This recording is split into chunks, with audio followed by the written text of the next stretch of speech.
Israel और भारत का लक्ष्य एक ही है। इजराइल को ग्रेटर इजराइल बनना है और भारत को अखंड भारत बनना है। ईरान जैसे आतंक पाकिस्तान है और ईरान के विनाश के बिना ये लक्ष्य वास्तविकता नहीं बन सकता।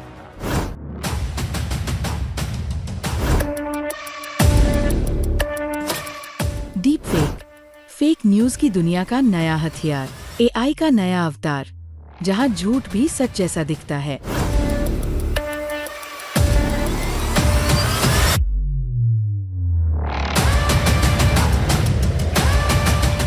ये सच है या बनाया गया सच?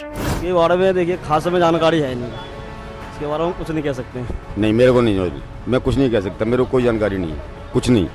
ये जो वर्ड है उसके हिसाब से बहुत डीप फेक का मतलब बहुत गहरा कोई फेक है यही, बाकी रियल में वर्ड मीनिंग क्या मुझे नहीं पता। सर एग्जैक्टली तो नहीं पता, बट थोड़ा बहुत पता है। बेसिकली ये सोशल नेटवर्किंग टाइप का है, जैसे टिकटॉक, मतलब ये इंडियन नहीं है, बेसिकली आउट ऑफ इंडियन और social media platform kind of है। No sir, I have no idea. No idea madam. नहीं मालूम। नहीं, क्या होगा, मैं भी पूछना चाहता हूँ क्या होगा। It's an AI. People make completely altered images and videos of other people.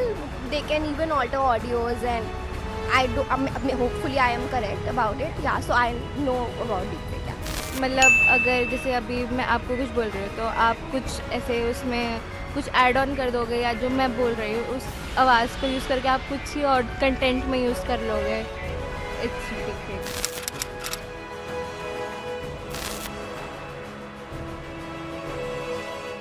Deepfake जो फेक नहीं होता, डीफेक मतलब जैसे कोई बता रहा हो किसी को फेक, पर वो फेक होना।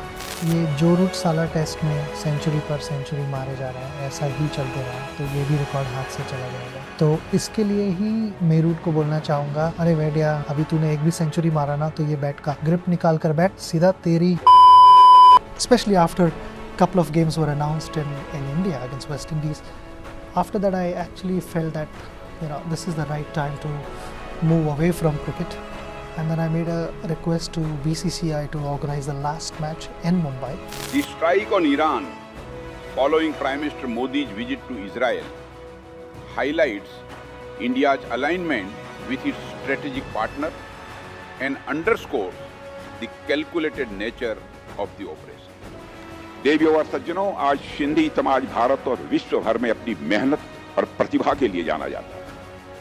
सिंधी समाज ने अपनी मेहनत से, अपनी प्रतिभा से भारत में ही नहीं बल्कि विश्व में एक अपनी पहचान बनाई है। What Modi has done remains a historical blunder. You can't make friends with declining powers and expect India to go ahead. The global south is a reality. China, Russia and Pakistan are now more closer than ever. I feel so sorry to say this, but Pakistan is faring much better diplomatically than India. The Straits of Hormuz can only be opened through the end of the war, because Iran has very few chokeholds on the rest of the world. At the moment, they're very much on the back foot. 13 American soldiers have been killed, 5,000 Iranians have been killed, according to media reports.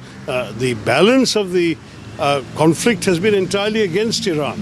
Deep fakes वो media होते हैं जो AI की मदद से manipulate किए जाते हैं, जिसमें किसी इंसान को वो बोलते या करते हुए दिखाया जा सकता है जो उन्होंने कभी किया ही नहीं।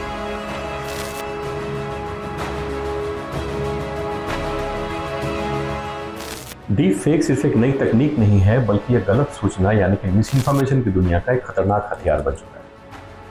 आर्टिफिशियल इंटेलिजेंस की मदद से किसी भी व्यक्ति को ऐसी बातें कहते या करते दिखाया जा सकता है जो उसने कभी की ही नहीं, कभी कही ही नहीं। और इसका सबसे बड़ा खतरा सिर्फ फर्जी वीडियो नहीं बल्कि भरोसे का टूटना है, क्योंकि जब हर चीज़ नकली लगने लगे तो सच भी संदेह के घेरे में आ जाता है।